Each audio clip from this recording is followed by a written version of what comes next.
వచ్చిన కళ్ళు మూసుకుందాం. పరపక్షంగా వేదికను అలంకరించినటువంటి దైవ సేవకులందరికీ కూడా నా హృదయపూర్వక వందనాలు తెలియజేస్తూ ఉన్నాను. ప్రార్థన చేసుకుందాం. పరిశుద్ధుడా, ప్రేమగల మా తండ్రి, కృపగల మా దేవ, దైవాన్ని చిత్రం బట్టి శ్రేష్టమైన సమయంలో తండ్రి ఈ దాసు నిలబెట్టుకుని మా అందరికీ కావలసినటువంటి ఆత్మీయ వర్తమానం దయచేయండి తండ్రి. ప్రతి బిడ్డకు వినగలిగే చెవులు, గ్రహించగలిగే హృదయాలను అనుగ్రహించండి. ఈ దాసుడు విత్తుచున్నటువంటి విత్తనము తండ్రి ఆయా మంచి నేలను పడిన విత్తనం ఏ విధంగా ఫలిస్తుందో అదే విధంగా ప్రతి బిడ్డ హృదయంలో ఫలించడానికి కృప చూపించండి. ఆయా ఈ హాలు చుట్టూ ఈ రక్షణ కవచము ధరింపచేయండి. మీరు సహాయం చేయండి. ఏడుబడి చేర్చిన దురాత్మ శక్తుల సమూహములన్నిటినీ దూరపరచండి. మీరు సహాయం చేయండి. మా ప్రాణప్రియును ప్రాణ విమోచకుడైన యేసుక్రీస్తు ప్రభువు యొక్క శక్తి గల నామములో అడిగి వేడుకున్న పరమ తండ్రి, ఆమేన్. హల్లెలూయా హల్లెలూయా. ప్రార్థన చేసిన దైవ సేవకులకు ప్రత్యేక వందనాలు. ఈ సమయంలో మరి హైదరాబాద్లో బహుబలంగా వాడబడుతున్న దైవ సేవకులు మరి దేవుడు మన సన్నిధిలోకి నడిపించాడు కాబట్టి ప్రేమపూర్వక ఆహ్వానంతో మరి దేవుడు ఏం మాట్లాడతాడు ఆ దైవ సేవకుల ద్వారా కానీ ప్రతి ఒక్కరు కూడా ప్రార్థన పూర్వకంగా ఉండాలని ప్రభుపేట మనం చేస్తున్నాం. హల్లెలూయా. ఈ సమయంలో మరి దైవ సేవకులకి సమయం అప్పగిస్తున్నాం. అందరూ కూడా చప్పట్లు కొట్టాలని ప్రభుపేట మనం చేస్తున్నాం. Praise the lord. హల్లెలూయా. మన ప్రభువును రక్షకుడైన యేసుక్రీస్తు యొక్క ప్రశస్తమైన నామంలో ఈ యొక్క చర్చ్ యానివర్సరీ మీటింగ్స్ చేరవచ్చిన మీ అందరికీ కూడా నా ప్రత్యేకమైన వందనాలు తెలియజేస్తున్నాను. ఈ అవకాశం ఇచ్చిన దేవాది దేవునికి, అలాగే యెహోవా రాఫా మినిస్ట్రీ దైవ సేవకులు ఏలియారాజు గారికి, అలాగే వెనకాల వేదికని అలంకరించిన దైవ సేవకులందరూ కూడా నా ప్రత్యేకమైన వందనాలు. ప్రభుని బట్టి దేవునికి మహిమ కలుగుగాక. హల్లెలూయా. నాకు చాలా మందికి నేను తెలుసు అనుకుంటా, గతించిన 2023 సంవత్సరంలో కొన్ని మీటింగ్స్ రావడానికి దేవుడు కృప చూపించాడు. ఆ తర్వాత మళ్ళీ ఇదే రావడం. దయచేసి నన్ను ఏలియారాజు గారి యొక్క మేనరుడిగా కాకుండా ఒక దీన దైవ సేవకుడిగా తీసిరండి పాస్టర్ గారు అని మనస్ఫూర్తిగా పిలిచిన వారు అందరి చేతులు పైకెత్తండి. Praise the lord. హల్లెలూయా. ఎందుకంటే బంధుప్రీతి, సేవకులకి బంధుప్రీతి అనేది అస్సలే ఉండకూడదు. అందుకు కాబట్టి దయచేసి మీరు అందరూ కూడా ఒక బంధువుగా కాకుండా నన్నుగా దీన సేవకుడిగా మీరు అందరూ కూడా భావించండి. చాలా సంతోషం. ఈ యొక్క యెహోవా రాఫా మినిస్ట్రీ దేవుని యొక్క అనాది సంకల్పం చెప్పిన బ్రదర్ వచ్చారు చెన్నై నుంచి. ఇద్దరితో ప్రారంభించిన ఈ పరిచర్యని దేవుడు అంచెలంచెలుగా దీవించి ఇన్ని వందల మందికి ఆశీర్వాదకరంగా ప్రభు మార్చాడు. నిజంగా దీని వెనకాల ప్రార్థనా శక్తి ఉందని నేను హృదయపూర్వక నమ్ముతున్నా. నేను గర్వంతో అతిశయంతో నేను చెప్పడం లేదు. నేను దేవుడు నాకు ఉద్యోగం చేసుకుంటూ చిన్న పరిచర్య ఇచ్చాడు. 3 సంఘాలని హైదరాబాద్ నడిపిస్తూ ఉంటున్నా. నేను సంఖ్య ఎప్పుడు కూడా చెప్పే సాహసం చేయలేదు, కానీ ఇప్పుడు సందర్భం వచ్చింది కాబట్టి చెప్తున్నా. ఉదయం ఆరాధనలో 250 మంది ఒక సంఘంలో, సాయంకాలం వచ్చేసరికి 200 మంది ఉంటారు. ఇంకొక చర్చిలో ఒక 80 మంది ఉంటారు. ఇంకో చిన్న చర్చిలో 13 మంది వస్తారు. వీళ్ళందరి కోసము ప్రతిదినము కూడా ప్రార్థన చేసినప్పుడు ఎంత చేసినా నాకు ఒక గంటన్నరలో అందరి కోసం వాళ్ళ వ్యక్తిగత సమస్యల కొరకు ప్రార్థన చేస్తాం. కానీ మీ దైవ సేవకులు మరి నాకు ఎంత సమయం మీ గురించి గోజాడుతున్నా నాకు తెలియదు, కానీ నేను గత కాలం వచ్చినప్పుడు నేను అబ్జర్వ్ చేస్తాను. ఇప్పుడు కూడా నేను తెలుసుకున్నాను. రాత్రి ఇక్కడే పడుకున్నా. గత 15 రోజులుగా ఉపవాసం ఉండి ప్రభు సన్నిధిలో కనిపెట్టి ప్రార్థన చేస్తూ మీ అందరి కోసం కూడా విజ్ఞాపన ప్రార్థన చేసే మంచి దైవ సేవకులు మీకు ఇచ్చారు. కొంచెం మీరందరూ కూడా చక్కగా సహకరిస్తున్నారు. కొన్ని భేదాభిప్రాయాలు వచ్చినప్పటికీ కూడా ఒకరినొకరు అర్థం చేసుకుంటూ ముందుకు సాగిపోవడానికి ప్రయత్నించేద్దాం. ఈ యొక్క సంవత్సరం వచ్చేటప్పుడు ఈ యొక్క యెహోవా రాఫా మినిస్ట్రీకి ఏ వర్తమానాలు చెప్పాలో ప్రభు అన్నప్పుడు 3 ప్రాముఖ్యమైన వర్తమానాలు దేవుడు సిద్ధపరిచాడు. మీరందరూ కూడా జాగ్రత్తగా వినడానికి ప్రయత్నించండి. ఈరోజు గృహమును గూర్చి వర్తమాన యెషయా గ్రంథం నుంచి నేర్చుకుందాం. రేపు ఉదయకాలపు ఆరాధనలో మీరందరూ కూడా రాని వారికి తెలియచేయండి. ఆసియా ఖండంలోను ఐరోపా ఖండంలోను ఆ సంఘ స్థాపన ఎలా జరిగింది, సంఘం అంటే ఏంటి అనే దానికోసం ఉదయకాల ఆరాధన నేర్చుకుందాం. రేపు సాయంకాలంతో ముగించబడుతుంది కాబట్టి మూడవ ప్రసంగముగా ఈ రోజున మనుషుల మధ్య అపార్థాలు ఎక్కువైపోతున్నాయి. దైవ సేవకుల మధ్య కావచ్చు, మనుషుల మధ్య కావచ్చు, కుటుంబాల మధ్య కానీ అపార్థాలు ఎక్కువైపోతూ ఉంటున్నాయి. పరిశుద్ధ బైబిల్ గ్రంథంలో అపార్థాల నుంచి ఏ విధముగా భక్తులు పరిష్కరించుకున్నారో మనం కొన్ని విషయాల్ని రేపు రాత్రి నేర్చుకోవడానికి ప్రయత్నించేద్దాం.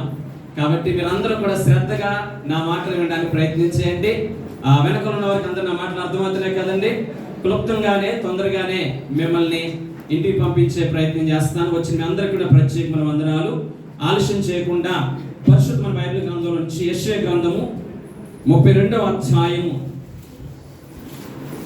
13వ వచనాన్ని, నా జనుల భూమిలో ఆనంద గృహములన్నిటిలో ముండ్ల తుప్పలను బలురాకసి చెట్లను పెరుగును. పైనుండి మన మీద ఆత్మ కుమ్మరింపబడు వరకు నగరి విడువబడును, జనసమూహము గల పట్టణము విడువబడును. దేవునికి స్తోత్రం. హల్లెలూయా.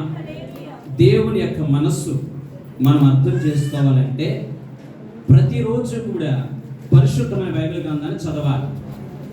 ఈ భూ ప్రపంచంలో దేవుడు మనకి ఇచ్చినటువంటి ఉన్నతమైనటువంటి ఒక భక్తుడు అంటాడు కదండి, దీన్ని ఏమని దేంతో పోలుస్తాడంటే the longest love letter in the world. అంటే ఈ ప్రపంచంలో దేవుడు మనకి ఇచ్చినటువంటి ఒక ప్రేమ లేఖ ఈ యొక్క బైబిల్ గ్రంథం. ఈ బైబిల్ గ్రంథాన్ని మన దేవుడు మనకి ఇస్తున్నటువంటి ఉన్నతమైన సందేశము అన్నట్లుగా ప్రతిరోజు కూడా జాగ్రత్తగా చదివితే దేవుని యొక్క మనసు ఎంత గొప్పదో, దేవుని మనసు ఎంత ఔన్నత్యం గలదో మనకు అర్థమవుతూ ఉంటాయి. ఇక్కడ అంటున్న మాట, నా జనులు, ఇశ్రాయేలు ప్రజలు ఐగుప్తు దేశం నుంచి కానాను దేశం నడిపించినటువంటి ఆ దేవుని యొక్క ఉన్నతమైనటువంటి కార్యాలన్నింటిలో కూడా మర్చిపోయారు. విశ్వాస ఘాతుకులైపోయారు. అందరూ కూడా వాళ్ళకి నచ్చిన మార్గాల్లో వెళ్తున్నారు. వాళ్ళందరూ కూడా బహు భయంకర విగ్రహారాధనలోకి వెళ్ళిపోయారు. అలాంటి ప్రజల్ని దేవుడు నా పొద్దు అసలే వీరిని నా బిడ్డలు అని పిలిపించుకోవడానికి కూడా వీళ్ళు అర్హులు కాదు అని చెప్పి దేవుడు అసహించుకోలేదు. కానీ ఇక్కడ అంటున్నాడు, నా ప్రజలు. దేవుని యొక్క ఉన్నతమైనటువంటి ప్రేమ విశ్వాసుల పట్ల, భక్తుల పట్ల ఎంత ఉన్నతంగా ఉందో ఒకసారి ఆలోచించండి. నీవు నేను కూడా దేవుని యొక్క ప్రేమను కాదని ఎంతగా దూరం వెళ్ళిపోతున్నా కానీ చాచిన చేతులతో నా ప్రియ కుమార్తె తిరిగిరా, నా ప్రియ కుమారుడు తిరిగిరా అని చెప్పి ఎప్పుడు తన యొక్క పిలుపులో నా జనము, నా ప్రజలు, నా అనే మాట ఎప్పుడు వస్తుందండి? నా అనే మాట ఎప్పుడు వస్తుంది? వాళ్ళ మీద ఎనలేని ప్రేమ ఉన్నప్పుడు, వాళ్ళ మీద ఎనలేనటువంటి ఆప్యాయత ఉన్నప్పుడు, నా బిడ్డ ఎంత తప్పు చేసిన నా కుమారుడు, ఎంత తప్పు చేసిన నా కుమార్తె అని చెప్పి మనం అందరము కూడా మన పిల్లల్ని ఎలా కడుపులో పెట్టుకుంటామో సర్వోన్నతమైన దేవత దేవుడు కూడా ఇశ్రాయేలు ప్రజలను ఉద్దేశించి నా జనులు అనే మాట వాడుతున్నాడు. అంటున్నాడు కదా, ఆనందపురములో రైట్. దేవుని స్తోత్రం. హల్లెలూయా. ఇక్కడ మీరు గమనించవలసిన ఒక విలువైనటువంటి మాట, ఇక్కడ గృహము అని రాయబడి ఉంది. మీరందరూ కూడా గుర్తుపెట్టుకోండి, ఇల్లు వేరు, గృహం వేరు. ఇల్లు అనేది మీరందరూ కూడా ఇక్కడికి వచ్చిన వారిలో ఒక 50% మంది ఎందుకమ్మా ఇక్కడికి వచ్చామంటే పిల్లలు పెద్దోళ్ళు అవుతున్నారు కాబట్టి ఒక పిల్లలకి ఇల్లు నిర్మించడానికి కొంత అప్పు చేస్తాము, అప్పు తీర్చడానికి ఇక్కడికి వచ్చామనే వాళ్ళు ఎక్కువ మంది ఉంటారు. ఇల్లు అనగా ఇటుకలతోనూ మనకున్న డబ్బు సామర్థ్యంతోనూ నిర్మించినది ఇల్లు. చాలా గొప్పగా మనం ఇల్లు నిర్మాణం చేసుకుంటాం. ఈ మధ్య చాలా మంది సర్వేలో చెప్పారు, ఈ యొక్క ప్రాంతాలు గల్ఫ్ కంట్రీలకు వచ్చిన వాళ్ళందరూ ఇంటికి వెళ్ళిన తర్వాత ఇక్కడ మోడల్స్ ఎలా ఉన్నాయో ఆ విధంగా ఇల్లు నిర్మించుకోవాలని చెప్పి చక్కని టెక్నాలజీతో ఇల్లు కడతా ఉంటున్నారు. అందుకనే కొన్ని ప్రాంతాలని మినీ గల్ఫ్ అంటున్నారు, కొంతమంది ప్రాంతాలని మినీ సింగపూర్ అంటూ ఉంటున్నారు. అంతగా డెవలప్ అయ్యారు, అంతగా మీరందరూ కూడా వర్తిల్లారు. దేవునికి స్తోత్రం. అయితే ఇప్పుడు గృహం గురించి మాట్లాడుతున్నమాట. గృహం అనగా మనకున్నటువంటి ఎమోషన్స్, మనకున్నటువంటి భావోద్రేకాలని, మనకున్న ప్రేమని, లేదా మనకి ఇక్కడ భద్రత అని చెప్పి ఎక్కడైతే గనక భార్య, భర్త, పిల్లలు భద్రత కలిగిన ప్రాంతంలో ప్రేమనుగా పంచుకునే స్థలము అది బిల్డింగ్ కావచ్చు, గుడిస్ కావచ్చు, ఇంకా చెప్తే చెట్టు నీడైనా కావచ్చు. గృహము అనగా ఈ భార్య, భర్త, పిల్లలు ప్రేమానురాగాలతో ఒకరినొకరు అర్థం చేసుకునేటువంటి స్థలము గృహము. ఇలాంటి గృహములో ఇప్పుడు ఏమి లేదంటండి, ఆనంద గృహాలు. ఒకప్పుడు దేవుని స్తుతించుకుంటూ, దేవుని గణపరుచుకుంటూ, దేవుని ఆరాధించుకుంటూ ఎల్లప్పుడూ కూడా సంతోషంగా ఉండేటువంటి ఆ గృహాలలో ఇప్పుడు ఏమొచ్చినాయంటే బలురెక్కస చెట్లు, ముళ్ళ తొప్పులు. దయచేసి గమనించండి, బలురెక్కస చెట్లు, ముళ్ళ తొప్పులు రావడానికి గల కారణాలు ఏంటి? ఈ రోజున పరిశుద్ధమైన బైబిల్ గ్రంథంలో ఆదాముని అవ్వని దేవుడు సృష్టించిన తర్వాత ఈ ఏదెను తోట సస్యశ్యామలమైన తోట, ఇక్కడ కన్నీరు ఉండదు, బాధలుండదు, వ్యాధులు ఉండదు, దీన్ని స్వేచ్ఛపరచుకుని మీరు సంతోషంగా జీవించండి అని చెప్పాడు. అలాంటి ఈ యొక్క ఏదెను తోటలో పచ్చని స్థితి ఉన్నటువంటి ఆ ప్రాంతంలో వీళ్ళు అవిధేయత పనులు చేశారు. దేవుడు వద్దన్న పండు తిన్నాడు. ఎప్పుడైతే దేవుని పనిని కాదన్నారో, దేవుడు వద్దని పని ఆ యొక్క పండు తిన్నారో వెంటనే వారిని దేవుడు బయటికి పంపించేస్తూ బైబిల్ గ్రంథంలో ఆదికాండం 3వ అధ్యాయము 18వ వచనం మనం చూసినట్లయితే అది ముళ్ళ తుప్పలను దేవునికి స్తోత్రం, హల్లెలూయా. ఒక కుటుంబం, ఒక గృహ వ్యవస్థ ఆనందంగా సంతోషముగా ప్రభునందు ఆనందించండి. క్రైస్తవ బిడ్డలారా, మీరు కలిగి ఉన్న దాంతో సంతృప్తిగా ఉండండి, శ్రమలో కూడా ఆనందించండి అని చెప్పి భక్తులు మనకి నేర్పిస్తే ఈ రోజున చక్కని ఉన్నతమైనటువంటి బిల్డింగ్ లో మనం ఉంటున్నా, శ్రేష్టమైనటువంటి గృహాలు కట్టుకుని మనం ఉంటున్నా, ఎంతమంది ఇక్కడ కూర్చున్న వారిలో కన్నీరు మున్నీరు ఏడుస్తున్నారు కుటుంబాల గురించి. హృదయపూర్వకంగా మీ కుటుంబాన్ని బట్టి, భర్తను బట్టి, భార్యను బట్టి, పిల్లలను బట్టి సంతోషంగా ఆనందంగా హృదయపూర్వకంగా నవ్వి ఎంతకాలమైంది ఈ రోజు మన జీవితాల్లో. ఎందుకు ఈ రోజున నిజమైన ఆనందాన్ని ఈ సాతానుడు దొంగిలించాడంటే, దేవునికి అవిధేయత పనులు చేస్తే ఖచ్చితంగా మన జీవితాల్లో ఆనందాన్ని కోల్పోతాం. రెండవ మాట, మీరు ఇంటికి వెళ్ళిన తర్వాత సామెతల గ్రంథం 24వ అధ్యాయము 12వ వచనం వరకు మీరు చూసినట్లయితే గనక మీరు అక్కడ కూడా బలురెక్కస చెట్ల గురించి రాయబడి ఉంటారు. చాలా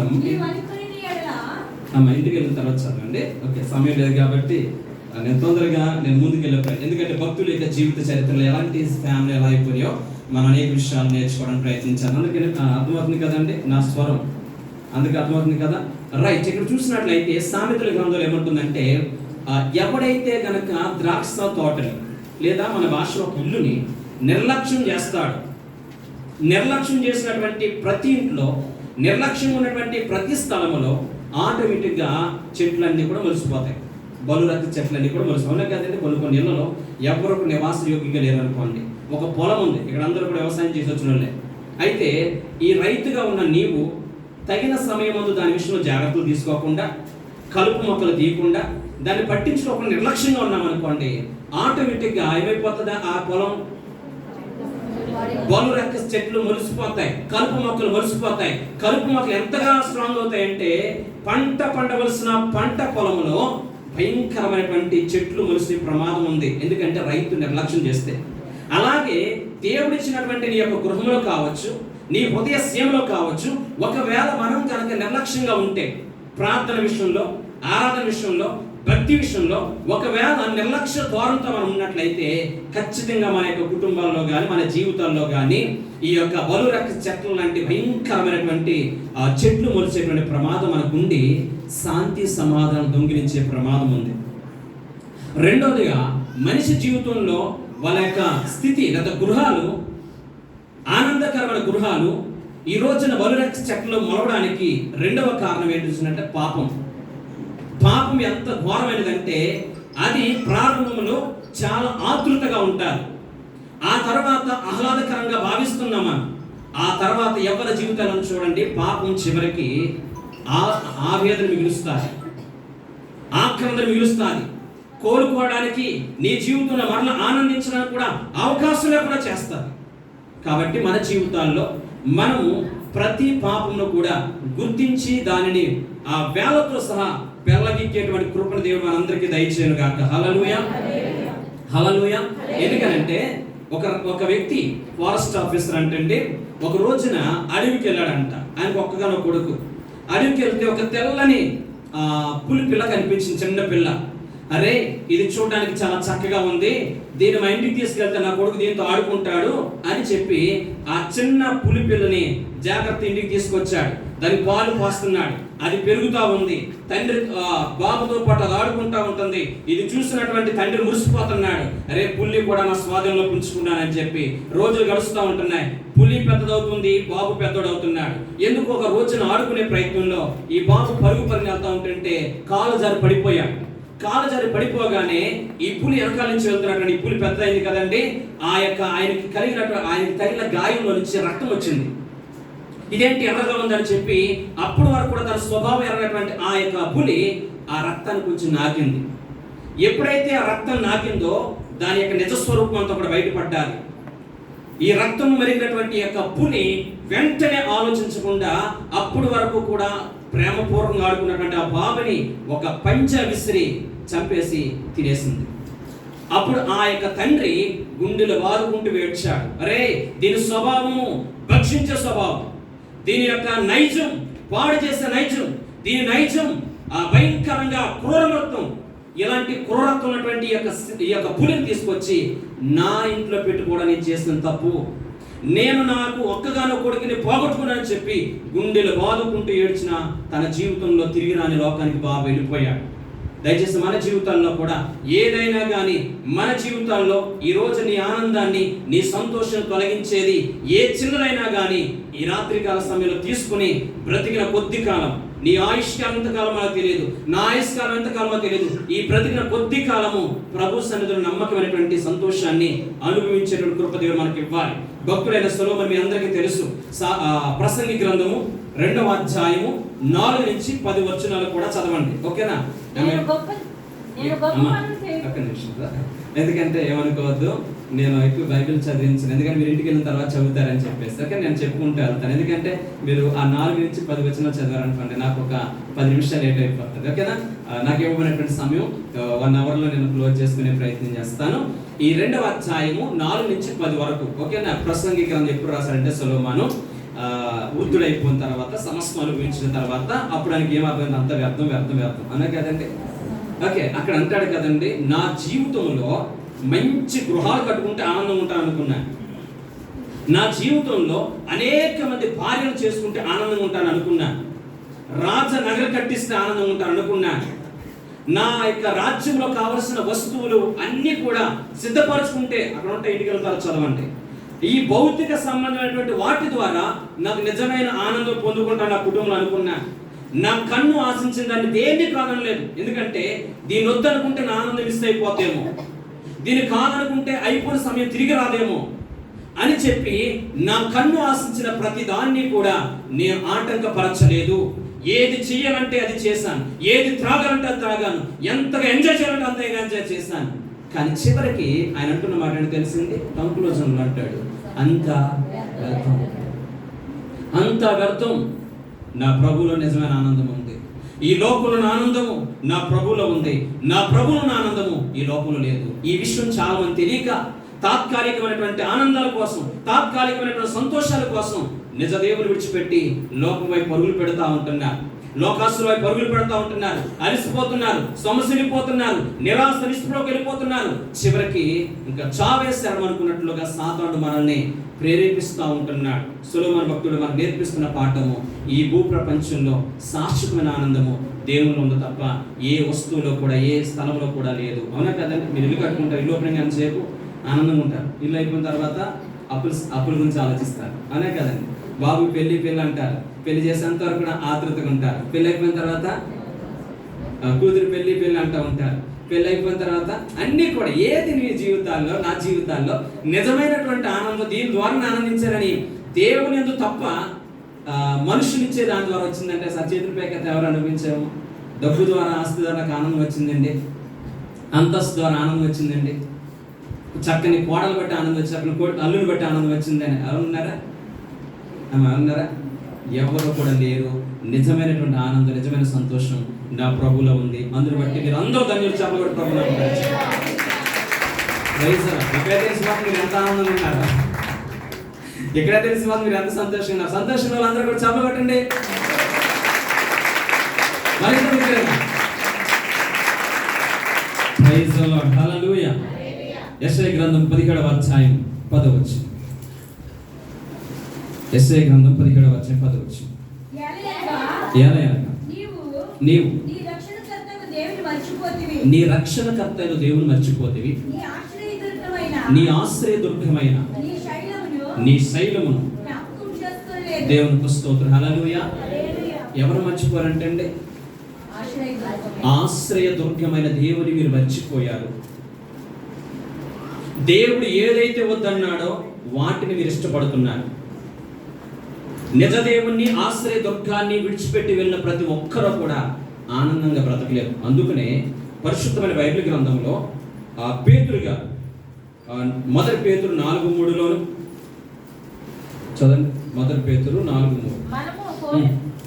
మనము పోకిరి చేష్టలు, దురాశలు, మద్యపానము, అల్లరితో కూడిన ఆటపాటలు, త్రాగుబోతుల విందులు, చేయదగని విగ్రహ పూజలు మొదలైన వాటి యందు నడుచుకొనుచు అన్యజనుల ఇష్టము నెరవేర్చుటకును సంగతి గతించిన కాలమే చాలు. దేవుని స్తోత్రం. హల్లెలూయా.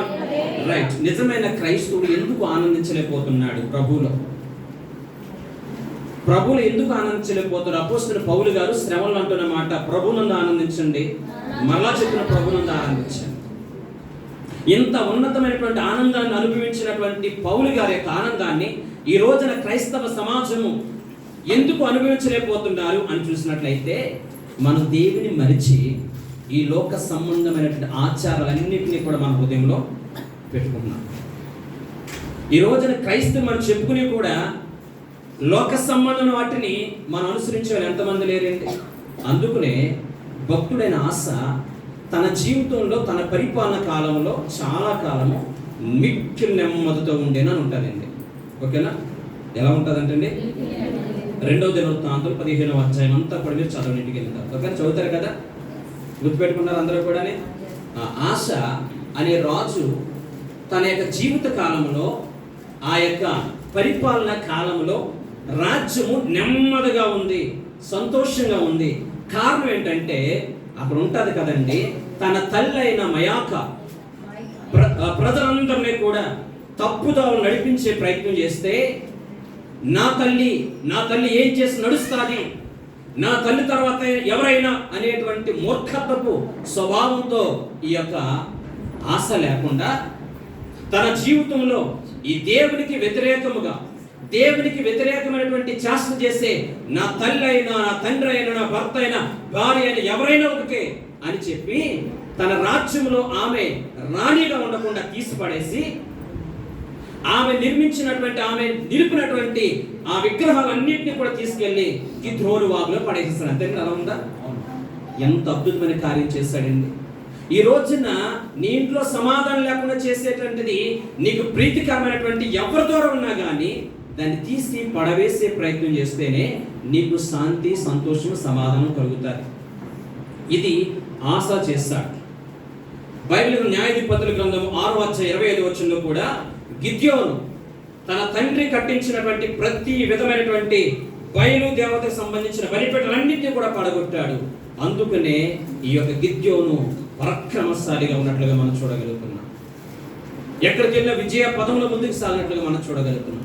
అంతెందుకు, మనమందరము కూడా విశ్వాసుల తండ్రి అని చెప్పినటువంటి అబ్రహాం, ఆదికాండం 12వ అధ్యాయం ఉంటుంది కదండి, నీవు నీ తండ్రిని, నీ స్వజనులను, నీ బంధువులను అందరినీ కూడా విడిచిపెట్టి నేను చూపించే దేశానికి రాన్నప్పుడు అబ్రహాం ఎక్కడైనా కానీ ఈ వెనకటి సంబంధించిన ఏదైనా కానీ అంత పాటు తీసుకొచ్చాడా? ఎక్కడా కూడా తీసుకురాలేదు. కాబట్టి దయచేసి గమనించండి, మన ఆనంద గృహాలు, సంతోష గృహాలు ఈ రోజున భయంకరమైనటువంటి శ్రమల మార్గాల్లో నడుస్తున్నామంటే, ఫస్ట్ది అవిధేయత, రెండోది పాపం, మూడోది మన జీవితంలో దాచుకున్నటువంటి విగ్రహారాధన. ఏదైనా కానీ దేవుని కంటే దేన్ని ఎక్కువ ప్రేమించినా అది మన విగ్రహారాధన. తర్వాత మనం కొన్నిసార్లు తెలియక, చూడండి 2వ రాజుల గ్రంథము 4వ అధ్యాయం 39వ వచనంలో, 2వ రాజు అయితే గుర్రపులు ఏరుటకు పొలంలోనికి పోయి వెర్రి ద్రాక్ష చెట్టును చూచి దాని గుణ మెరుగుక దాని తీగలు తెంపి ఒంటి నిండా పోసుకొని దేవునికి స్తోత్రం. హల్లెలూయా.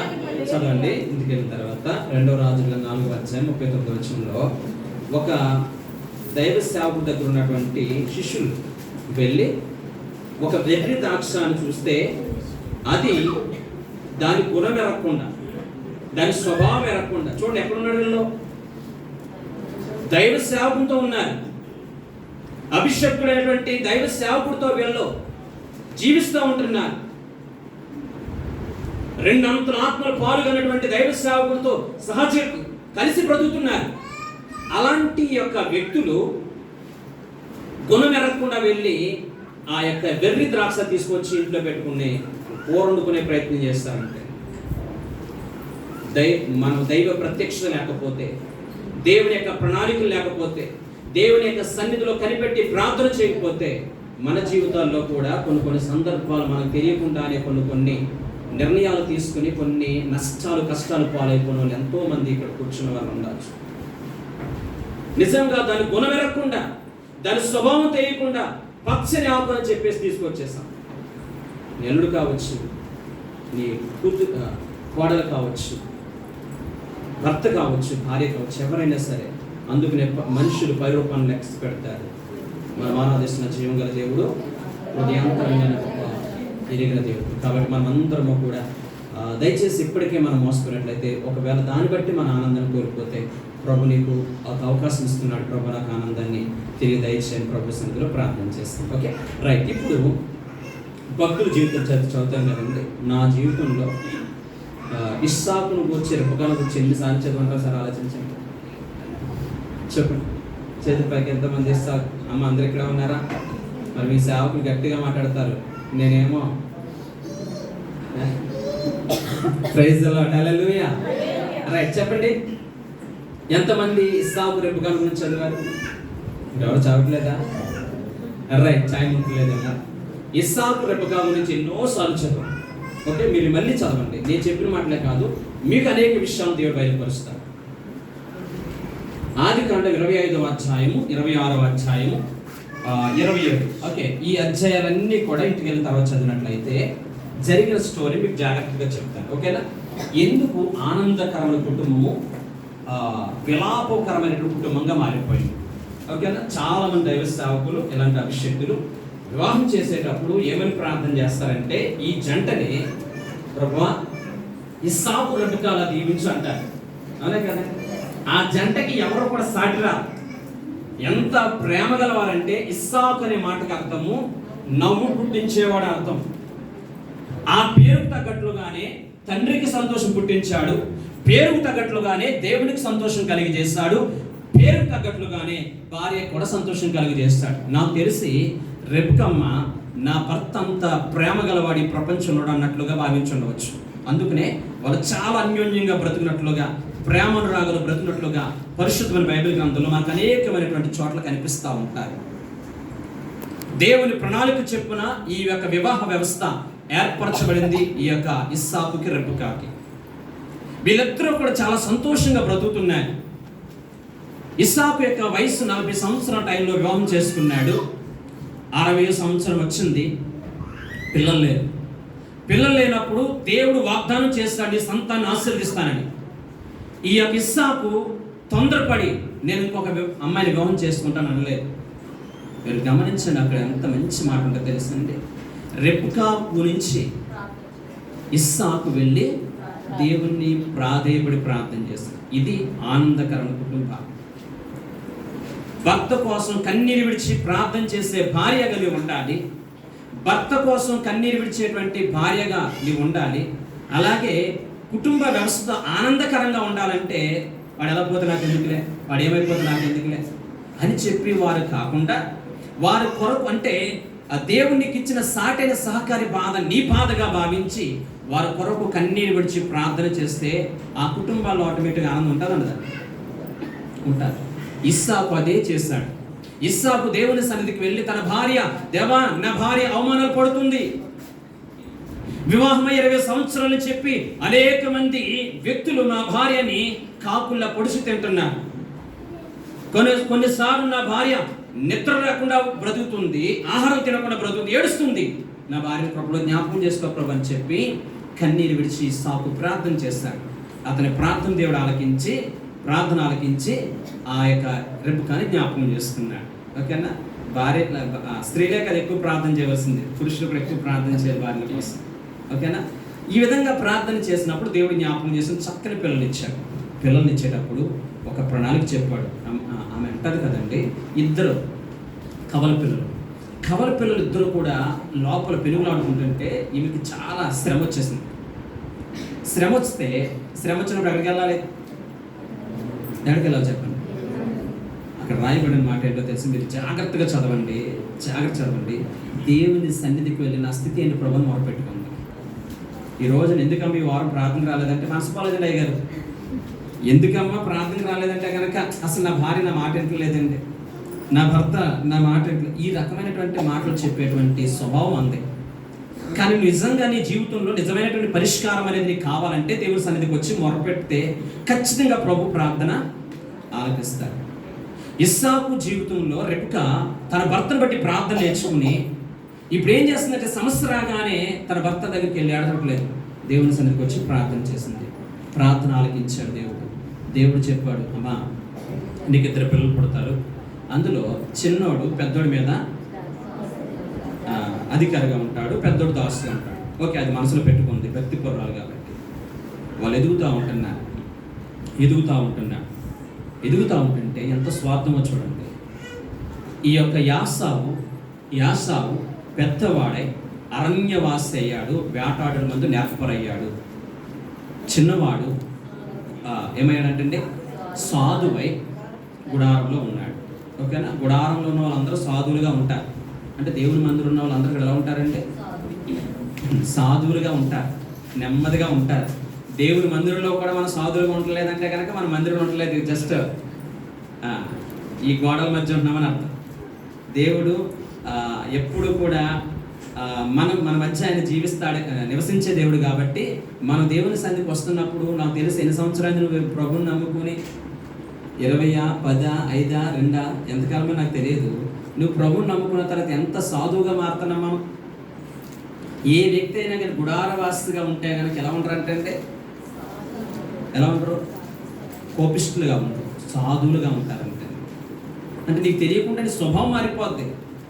అయస్కాంతం ఒక ఇనుమును ఏ విధంగా ఆకర్షిస్తుందో దేవుని యొక్క సన్నిధి నువ్వు అనుభవిస్తే ఆటోమేటిక్గా నువ్వు సాధువుగా మారిపోతావు. ఓకే, ఈ యొక్క యాసావు వేటాడడం ఎంతో నేర్పరయ్యాడంటే, ఎప్పుడైతే వేటాడడం మీద నేర్పరయ్యాడో ఈ యొక్క తండ్రి అయిన ఇస్సాకుకి కొంచెం స్వార్థం వచ్చింది. నా కొడుకు వైపు వెళ్తే నాకు ప్రతిరోజు కూడా చిగురు మాటనే, నా కొడుకు వైపు వెళ్తే ప్రతిరోజు కూడా వేటాడి మాంసం పెడతాడని చెప్పి కొడుకు మీద ఎనలేనటువంటి ప్రేమను పెంచుకున్నాడు యాసావు మీద. చూడండి ఎంత ఈ రోజున మనం కూడా ఈ మాటను మనకు అన్వయించుకుందాం. ఎందుకు మన కుటుంబాల్లో సంతోషం కోల్పోతున్నాం అంటే దేవుని ప్రణాళికని మనము మీరుతున్నాం. దేవునికి ఇచ్చినటువంటి 2 పిల్లలు కావచ్చు, దేవునికి ఇచ్చిన 2 బిడ్డలు ఎవరైనా కావచ్చు, వారిని సమపాల్లో చూసే విషయంలో మనము విఫలమైపోతున్నాం కాబట్టి కొన్ని శ్రమలు కొని తెచ్చుకుంటాం. అవునా కాదా? యాసావు తన తండ్రి యొక్క ప్రేమను పొందుకున్నాడు. యాకోబుని ఎందుకో తెలియదు తండ్రి ఫస్ట్ నుంచి కూడా దూరం పెట్టడం మొదలుపెట్టాడు, తల్లికి దగ్గరయ్యాడు. ఇప్పుడు ఉన్నటువంటి 4 వ్యక్తులు అంటే గృహంలో 4 ఉన్నారు, 2 డివైడ్ అయ్యారు. అవునా కదా? 2 పార్టీలు వచ్చినాయి. అవునా కదండి? 2 పార్టీలు మన కుటుంబంలో ఉన్నారు. పార్టీలు వీడి అమ్మ మాట్లాడతాడు, వీడి నాన్న మాట్లాడతాడు. 2 పార్టీలు ఉన్నాయా? ప్రమాదం. చిన్నప్పుడే దాన్ని కట్ చేసేసేది. అరే మీరిద్దరు నాకు 2 కళ్ళు అంటే అన్నప్పుడు అనుకోండి, పెద్ద ఇద్దరు మనం ఏడవలసి వస్తాడు. ఆనంద గృహాలు కాస్త ఏడుపు గృహాలుగా మారిపోతాయని దేవుడు వాక్యం చెప్తాడు. ఈ ఆనంద గృహంలో 2 పార్టీలు వచ్చినాయి. ఇస్సాకు పార్టీ, రెబెకమ్మ పార్టీ. నా కొడుకు మంచోడు అంటే ఏమంటుంది? నా కొడుకు మంచోడని ఆయన అంటున్నాడు. రోజులు గడుస్తూ ఉంటున్నాయి. ఒక రోజున ఈ యొక్క ఇస్సాకుకి ఒక భయం పట్టుకుంది. అప్పుడే 137 సంవత్సరాలు బ్రతికినటువంటి తన అన్నయ్య ఇస్మాయిల్ చచ్చిపోయాడు. జస్ట్ నాకు కూడా అలాంటి చావస్తారు. ఓకే, నాకు కూడా చావు వస్తుంది కాబట్టి నేను ఉండగానే ఎవరి తల సెట్ చేసేది అని చెప్పి ప్రభు పాద సన్నిధికి వెళ్ళి ప్రార్థన చేయాలి. ఓకేనే. కానీ ఈ ఈ యొక్క ఇస్సాకు అనేవాడు, అందరికి అర్థమవుతుందన్న స్టోరీ. మీరు కామ్గా ఉంటుంటే బాగా ఫుల్గా వింటున్నారా, లేకపోతే అంటే కనుక నిద్రావస్థలోకి వెళ్తే నాకు అర్థం కావట్లేదు. నిద్రపోవట్లేదు వాళ్ళందరూ కూడా చప్పలు కొట్టండి. హల్లెలూయా. మీరు సాంగ్స్ దంచేస్తున్నారు, మేము సాంగ్స్లో చాలా వీక్ ఉంది కాబట్టి మధ్యలో పాట ఎత్తడానికి కూడా భయపడుతున్నాను. పాట ఎత్తినా కానీ ఏం పాట పాడారని చెప్పి మెసేజ్ కాస్త కూలి చేస్తారని భయపడి నేను మిమ్మల్ని ఉజ్జింప చేయడానికి ఒక పాట పాడలేకపోతున్నాను. Okay, right. దేవుడికి మహిమ కలుగును గాక. ఇస్సాకు యాసావు ఎలాంటోడంటే, యాసావుకి జ్యేష్ఠత్వాన్ని ఎలా తిరస్కరించాడో తెలిసింది. ఒక రోజున ఆకలితో వచ్చాడు, ఎండను వచ్చాడు. వాళ్ళ తమ్ముడు చిక్కుడు కూర వండుతున్నాడు యాకోబు. మరి నాకు అది పెట్టరా అన్నాడు. నేను పెట్టాలంటే కనుక నీవు జ్యేష్ఠత్వం నాకు ఇస్తావన్నాడు. అంటే నేను చచ్చాడు, నాకు ఎందుకు ఇచ్చేస్తున్నాడు అని సరిపోడు. అంటే దేవుని యొక్క ఉన్నత ప్రణాళికని, దేవుడిచ్చిన బహుమానాన్ని తృణీకరించడే లేదా? తృణీకరించాడు. మరి తండ్రి పిలిచి ఏంటో అలా చేస్తున్నా అన్నాడా? అనలేదు. ఓకే, ఇలా ఉంటున్న సమయంలో ఒక రోజున నేను కూడా చచ్చిపోయే రోజులు దగ్గర పడ్డాయి కాబట్టి నా కొడుకు అయినటువంటి యాసావుని పిలిచి నేను చావకు ముందు వాడిని దీవించినట్లుగా, ఆశీర్వదించినట్లుగా, నానా నువ్వు వెళ్ళి నాకు ఇష్టమైనటువంటి జింక మాంసం తీసుకురా అని చెప్పి, వేటాడిన మాంసం తీసుకురా అని చెప్పి బయటకు పంపించాడు. మరి నిజంగా ప్రార్థనాపరుడు, కుటుంబ నైపుణ్యం తెలిసిన వ్యక్తి, దేవుని సంతోషపెట్టిన వ్యక్తి, దేవుని యొక్క ప్రణాళికలు ఏంటో, దేవుని ఉద్దేశాలు ఏంటో ప్రభుని అడిగాడండి. ఒరే, నీ పెద్ద కొడుకు కాదు, నీ చిన్న కొడుకు పెద్ద కొడుకు నిలబడి చేస్తాడు. నా ప్రణాళిక, నా ఉద్దేశాలన్నీ కూడా యాకోబు మీద ఉన్నాయి. యాకోబు నా హృదయానుసారంగా బ్రతుకుతున్న వ్యక్తి, ఈ యొక్క జ్యేష్ఠత్వం కోసం పోరాడుతున్న వ్యక్తి, పరలోక రాజ్యం కొరకు పోరాడుతున్న వ్యక్తి. అతనికి నేను ఇవ్వాలనుకుంటున్నాను. ఏమాత్రం ఒక నిర్లక్ష్యంగా ఉండేటువంటి వ్యక్తి, జ్యేష్ఠత్వం గురించి సరైన అవగాహన లేని వ్యక్తి, పరలోక పట్టణాల గురించి సరైన అవగాహన లేని వ్యక్తి, దేవుని ప్రణాళిక గురించి సరైనటువంటి అవగాహన లేని వ్యక్తి కోసం నువ్వెందుకు తాపత్రయపడుతున్నావు? ఆ యొక్క మటల కోసం, లేదంటే ఆ యొక్క వేటాడిన మాంసం కోసం నువ్వెందుకు ఇలా ప్రవర్తిస్తున్నావంటే ఏం పట్టించుకోవట్లేదు. నా కొడుకు మంచి ఆహారం తీసుకురావాలి, నేను వాడిని దీవించాను. ఇది స్వార్థం కాదండి. ఇది ఒక నొకలో చూసే పరిస్థితి కాదండి. ఈ రోజున దేవుని కృపను బట్టి నీవు ఇక్కడ కష్టపడుతున్నావు, రెక్కల ముక్కలు చేసుకుని కన్నీరు విడిచి రాత్రనక పగలనక నీకు ఓపుకున్నా లేకపోయినా ఎంతో ప్రయాసపడి లక్షలు నీకు పంపిస్తున్నావు. దయచేసి దేవునికి 2 పిల్లలు ఇస్తే, దేవునికి 2 కొడుకులు ఇస్తే, 2 కూతుర్లు ఇస్తే దయచేసి తిప్పు నుంచి జాగ్రత్తగా ఉండండి. దేవుని యొక్క ఉద్దేశాలను అనుసరించిగా మీరు నడుచుకోవడానికి ప్రయత్నం చేయకపోతే చివరికి మన జీవితాలు ఎడరైపు ఇంటికి వెళ్ళిన తర్వాత నిరాశ నిస్పృహలు ఎదురవుతాయి. యాకోబు ఇక్కడ ఇస్సాకు అదే చేస్తున్నాడండి. తన స్వార్థం కోసం పెద్ద కొడుకుని హైలైట్ చేయాలనేటువంటి ఆలోచనతో ఈ యొక్క ఇస్సాకు ప్రయత్నాలు చేస్తున్నాడు. భార్య అనేక సార్లు వచ్చి, ప్రేమగల భార్య కాబట్టి అనేక సార్లు వచ్చి పక్కన కూర్చుని, ఏమండి మన గర్భంలో ఉన్నప్పుడు 20 సంవత్సరాలు ఉన్నప్పుడు దేవుడు ఎలాంటి ప్రణాళిక ఇచ్చాడు మనకి, దేవుని ఉద్దేశాలు ఏంటి, మీరు ఏం చేస్తున్నారు, ఇంత స్వార్థంగా మీరు ఎందుకు ప్రవర్తిస్తున్నారు, ఇద్దరినే కూర్చోబెట్టి ఒరే దేవుడు నీ పట్ల ఉన్నత ప్రణాళిక కలిగి ఉన్నాడు కాబట్టి నీ జీవితంలో అన్నకి సపోర్ట్ చేయి, లేకపోతే తమ్ముడికి నువ్వు సపోర్ట్ చేయి, ఇది దేవుని యొక్క ఉద్దేశం, మా ఉద్దేశం కాదని ఎప్పుడైనా కూర్చోబెట్టి మాట్లాడారా? మాట్లాడలేదు. భార్య అనేక సార్లు వచ్చి బ్రతిమాలుకుని ఉంటారు, చిన్నోని మీరు కొంచెం తేడాగా చూస్తున్నారు, కానీ దేవుని ప్రణాళిక ఆడి మీద ఉందంటే కనుక నువ్వు నోర్వై, నా ఇష్టం నాకు అన్నీ తెలుసు, నువ్వు నోర్వై నాకు అన్నీ తెలుసు అన్నట్లుగా వారించి ఉండవచ్చు. రోజులు గడుస్తూ ఉంటున్నాయి. ఇంకేం చేయాలో తెలియక తన భార్య రెబెకా అన్నకు రావాల్సిన ఆశీర్వాదాలన్నీ కూడా తమ్ముడు తీసుకునేటట్లుగా ఒక అబద్ధం ఆడి గొర్రె చర్మం ధరించుకుని ఆ యొక్క తండ్రి దగ్గరికి మోసంతో ఆ యొక్క ఆశీర్వాదాలు పొందుకున్నాడు. అది తెలిసినటువంటి యొక్క యాసావు ద్రేకుడైపోయి మా అన్నను చంపాలి, మా తమ్ముడిని నేను చంపాలి, నా తమ్ముడిని చంపాలి, ఇది రేపు మాకు మా నాన్న చచ్చిపోతాడు కాబట్టి ఆడు చచ్చిపోయిన తర్వాత ఆడితో పాటు పక్కనే నా తమ్ముడిని ఉంచేస్తాను. ఈ పగ, ఈ ప్రతీకారాలు, ఈ కక్షలు, ఈ భయంకరమైనటువంటి అసమాధానం రెబెకాకి ఏం చేయాలో తెలియదు. 2 కొడుకులు ఒకేసారి పోగొట్టుకోవడం కంటే ఆ చిన్న కొడుకుని నా తండ్రికి పంపించేదని చెప్పేసి చిన్న కొడుకు అయినటువంటి యాకోబుని పద్దరాలను పంపించేసింది. ఈ రకముగా చివరికి నాకు తెలిసి ఆనందకరమైన కుటుంబమైనటువంటి ఇస్సాకు రెబెకా ఎంత చక్కగా ఉండేవాళ్ళు, ఎంత ఆనందంగా బ్రతికేవాళ్ళు, ఎంత అన్యోన్యంగా బ్రతికేవాళ్ళు. అలాంటి వారు చివరి శ్వాసకు వచ్చేసరికి నీ వల్లే నా కొడుకు వెళ్ళిపోయాడని, ఈమె నీ వల్లే నా పెద్దోడికి ఆశీర్వాదం లేదని చెప్పేసి ఇస్సాకు ఈ రకంగా ఎన్ని పెనుగులాటలు ఆడుకుంటూ చూస్తారో ఆలోచించండి. వివాదరహితుడు, మంచి పేరు ప్రఖ్యాతులు కలిగిన వ్యక్తి, ఎంత దాన్నైనా కానీ సమాధానం కోసం వదులుకునే వ్యక్తి కుటుంబ విషయానికి వచ్చేసరికి ఎందుకో రాజీ పడలేదు, ఎందుకో జ్ఞానంతో ఆలోచించలేదు. ఆ కారణాన్ని బట్టి ఆనందగృహమైనటువంటి ఇస్సాకు గృహము, రెబెకా గృహము ఒక ముళ్ళ తప్పుగా మారిపోయింది. వాళ్ళు చనిపోయేటప్పుడు ఎవరి దగ్గర ఉన్నారో ఎవరి దగ్గర లేరో పరిశుద్ధమైన బైబిల్ గ్రంథం స్పష్టంగా రాయాలి. ఎంత గోస ఆలోచించండి, ఎంత బాధాకర విషయం ఒకసారి ఆలోచించండి. ఈ రోజున పరిశుద్ధమైన బైబిల్ గ్రంథం ఎందుకు గొప్పదంటే ప్రతి భక్తుని జీవితం నాణానికి 2 వైపులు ఉంటుంది. ఏమంటారు?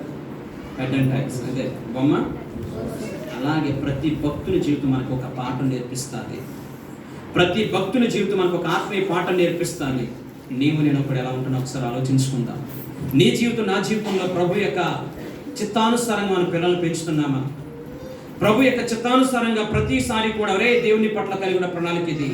నువ్వు పుట్టేటప్పుడు నీవు అడ్డుపడినప్పుడు నువ్వు చచ్చిపోతావంటే నేను దేవుని ప్రతిష్ఠించుకున్నాను రా, దేవుని కొరకు బ్రతకాలరా, దేవుని కొరకు జీవించాలి, దేవుని సేవలో ఉండాలిరా. అసలు ఆ దేవుని నేను కనికరించకపోతే ఈ రోజు నువ్వు ఉండేవాడు కాదని ఎప్పుడైనా దేవుడు చేస్తున్నటువంటి ప్రణాళిక, దేవుడికి నువ్వు చేసిన ఉద్దేశాన్ని పిల్లలకి తెలియజేసే వారు ఉంటున్నామా? వాళ్ళ కొరకు ప్రార్థన చేస్తున్నామా? అలా ప్రార్థన చేయకపోతే ఆనంద గృహాలు ఎలా మారిపోతాయండి?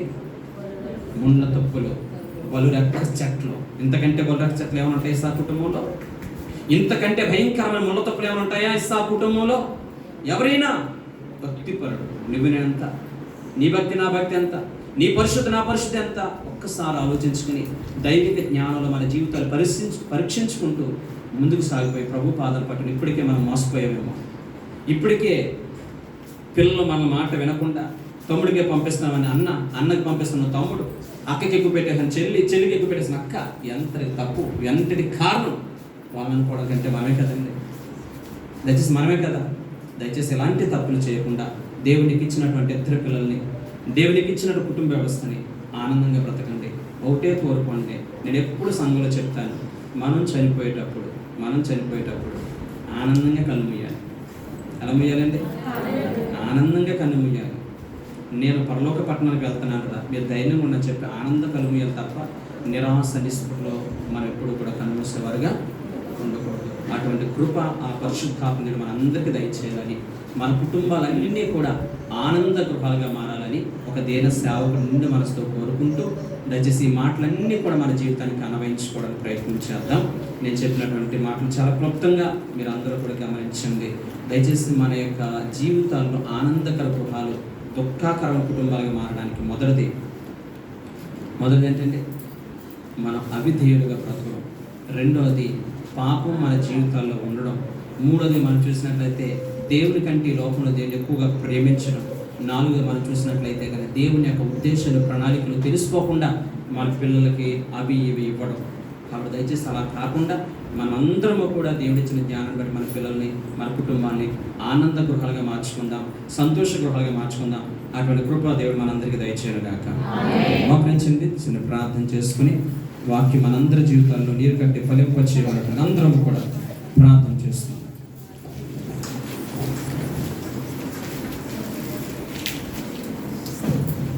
హల్లెలూయా.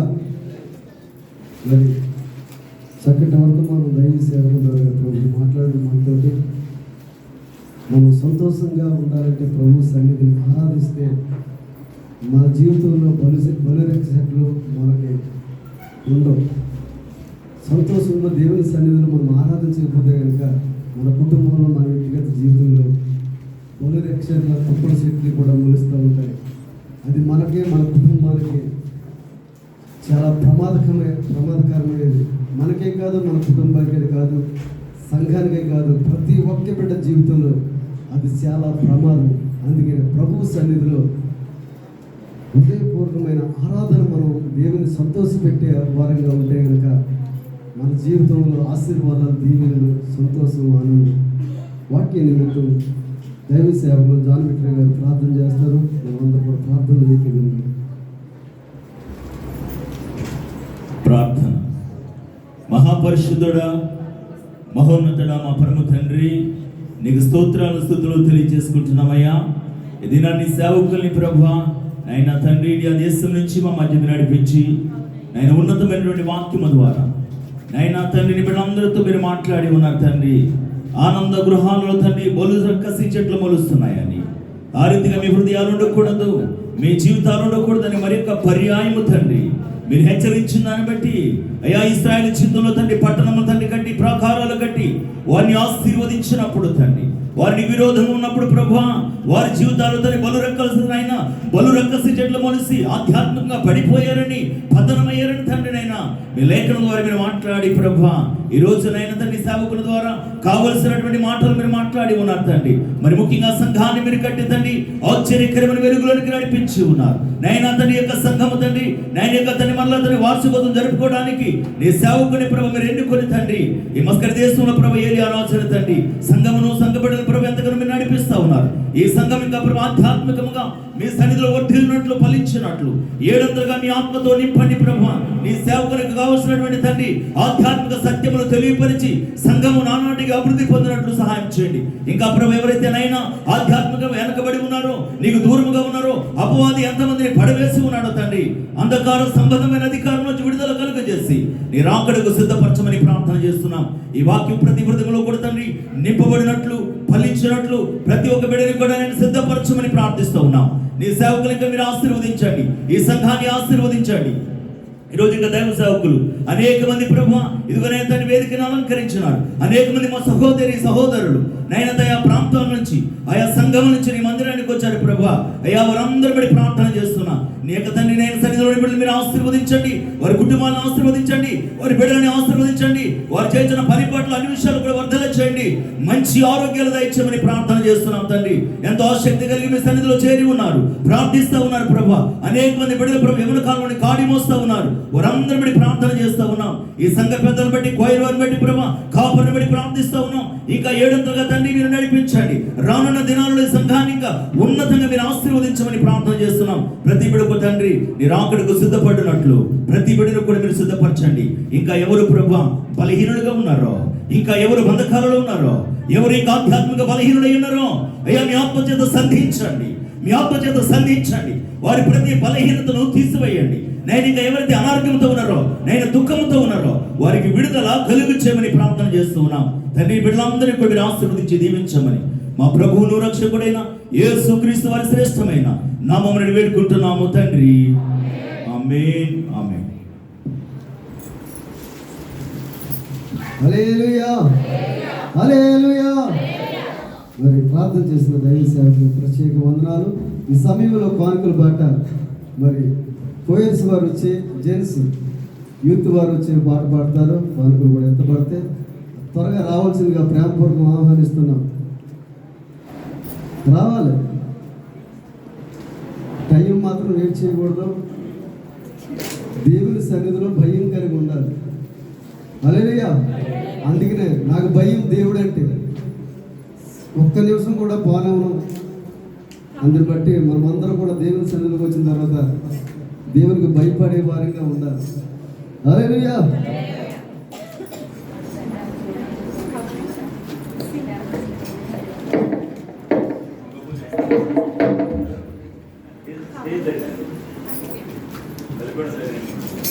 దేవునికి స్తోత్రం.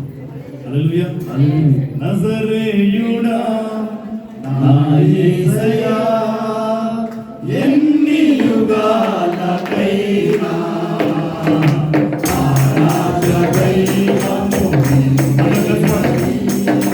జగత్తుకి కీర్తి చాటినా. నజరేయుడా నా యేసయ్యా ఎన్ని యుగాలకైనా ఆరాధనైనము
Amen.